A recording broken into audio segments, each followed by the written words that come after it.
Hello. I recently went on a very long car ride, something like 30 hours back to back on foot in the rain both ways uphill. And while I did that, I just decided, I'm going to listen to some albums. So here are those albums. Some I knew before, some I just chose very loosely based on vibes, which is exactly how I started up the journey. I literally opened Reddit and there happened to be like this thread about opening up to random suggestions, and here this was. So coming into it, I was very pleasantly surprised. Something I learned while listening is that Nujabes, or however you say his name, is not a rapper or singer, but more like a producer. He comes from essentially this exact same mold as Jay Dilla or someone like him, even dying young and unfortunately. There's a specific optimism to this like mid-2000s conscious rap that I absolutely adore, and I would definitely recommend this to anyone who sounds interested because it is worth the however many minutes it is. I knew a little bit more going into God Does Like Ugly though. I've heard of JID. I knew that Forever Story is apparently like really good. I knew he had an alright verse on this Denzel Curry song, there's affiliated with Dreamville, and not really much else. I feel like much more in the middle with this one than the last one. I'm not sure I'd like his voice very much. Like there wasn't a whole lot of expectations going in, but honestly I maybe expected a little bit more out of this guy. Still, for what it's worth, it's alright. Which shares a very similar sentiment with this Quedeka album, because I've tried to see what so many others see in this, but what I see is a C+ right now. So I'm not sure what type of music I thought Quedeka made, but it definitely wasn't this. The slow whooshy vibe music that sits in the background and does something. Surely this was maybe my third listen, and I could say that the length of the songs were really starting to get to me. Like you go to 4 minutes, then 7, then 8, and it just all gets to you way too much. Like why not have a shorter piece of brevity in there, like or something, please? I'm just not feeling this one at all. Like I said, the length of the songs, they just extenuate all of the ways that I don't like them. Although I also experienced the exact opposite emotion with Yeat. Someone that I had mostly written off as like a rage baiter has apparently been coming around, and honestly, I need to invest more in him, I think. Like, most rage that I've listened to has come exclusively from Playboi Carti, and his stuff is fine, but I gotta say, this is way more than music, especially just as a project. Like I get it's just an LP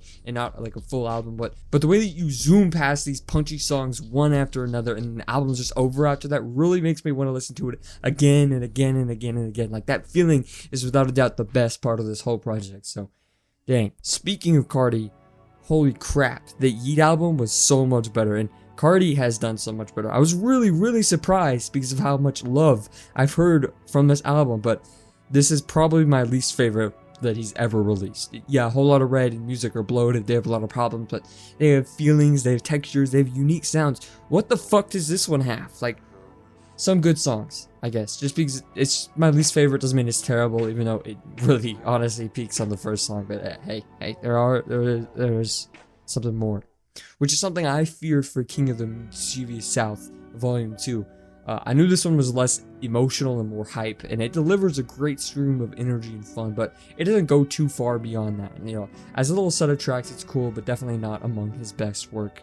Still, I definitely can't take much away from it other than the fact that the whole wrote this, I sort of forgot a lot of the songs, so maybe we'll see if that actually sticks in my head anymore. So I don't know. Tyler is a funny guy. Recently, he released another album, and I really enjoyed that one, and he's the sort of guy that I've heard everywhere but haven't really listened. I know Igor was his most lauded, but I listened exclusively to Flower Boy for a very long while, and yeah, I mean, I can see why so many people like this one. I kept on hearing these intros to songs that I'd heard so many times in some shared playlist between friends. So going in, I knew the concept and everything around it, but there was still a lot of surprises and some stuff that I'd never actually heard before that was once again pleasantly surprising. It's like, I didn't even know this was on the project. Why is this song so good? King Crimson is about the opposite reaction though. In the Court of the Crimson King is phenomenal, and I really love that album. But apart from that, I haven't been much able to get into prog rock. I tried listening to Yes is Fragile and had the same reaction as this. I think it's a little bit too grandiose and plays a little bit too much into its own hand. The thing with Court of the Crimson King is that it's this massive concept, and the random instruments layered everywhere service that. So they work to create like this new experience of mind and imagination and music. Red doesn't have that concept, so most of the time, instead of being immersed, I'm just kind of bored. It just feels like the songs are slowing down because guys, it's progressive rock, they slow down. Oh my god, there's 10 minutes of silence. Isn't that cool? No, it's not. It's boring. Childish Gambino, on the third hand, is the exact opposite effect on me. Well, it's much looser of a concept than, say, Because the Internet. Awaken My Love is still able to create an amazing image in my head. Within his previous work, I felt he was so close for something perfect. But BTI has some parts that I feel are a little bit weaker or just out of left field for no reason to just, I don't know, just throw off the meaning of the story. In that regard, Awaken My Love is tight, immersive, experimental, and downright absurd in quality and vision. Genuinely among my favorite albums as of late. The weird inflections he put on his voice, I love it. He plays so much into his strengths. Perhaps I was having the same thought over and over again, or I just haven't gotten it, but Channel Orange once again feels looser and much less plot-oriented. Though I'll say it's definitely the best in this class. Obviously, I would compare it to Blonde all while listening to it, but I don't think it falters much in that conversation because they have such a different taste when they go down. You know, Orange is nice and sunny, and Blonde is usually the opposite. Sometimes there's like warmer parts, you know, there's like Skyline 2, there's pink and white, whatever, but I think it stands as a great regard when they can intermingle like this and it come out the other side still amazing. Jeffrey is unfortunately another disappointment for me. I really love Young Thug's feature game, and So Much Fun is quite nice too, but perhaps this form of trap isn't for me because I felt like a lot of time it was just boring. Sometimes those endless hi-hats and drums and melodies get really grating, and there's really nothing else that alleviates that for me.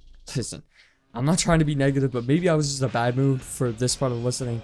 Learning How to Smile is a nice concept and there are great edges, but I can see how this started to unwind the band. Their first two efforts are so fantastic that a follow-up is necessary, but this is much less a final like trequel and instead a start of something new. There's some pop and country elements, but overall they come together washed out. Sure, there are good songs, but there is no peaks on the level of My Sexual Life or Father of Mine, Heart Park Dollar Sign, Everything to Everyone, etc.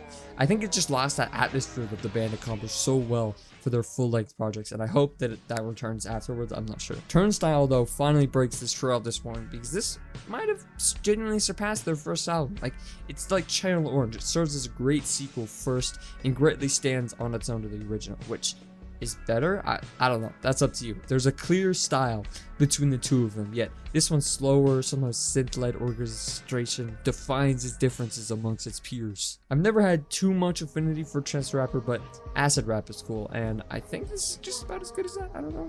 And I know people like this album, but maybe not to that extent that I do. You know, they're both consistently good and not too much else. Good job on the comeback, man. Good to see you were here. Weird he didn't immediately pivot after Big Day, but I don't know, because it sounds like that'd be the best career option, but I don't know. This is untreaded territory because I added these two albums very last minute. So who can it be now is fantastic and like genuinely one of those hidden tins that you hear about.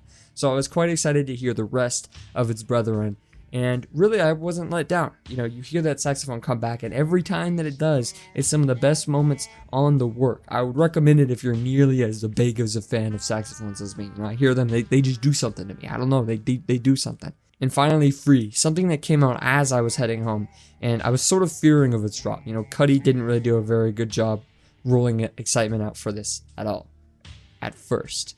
Neverland is okay, but just for me. However, with every snippet dropped, it seemed as if that simply was just a fluke. You know, albeit it sounded amazing, and with the full drop, that was just more confirmed. Okay, maybe I'm overselling it. Free is alright. You know, it's about the same caliber as many of his projects he's dropped. There's some gold, some silver, but mostly it's pretty poppy. I guess it all depends on how you react to that statement. 16 albums in 48 hours. Of all joints and differences all here together. Either way, the only next times I will tell how I feel about the songs that I feel whether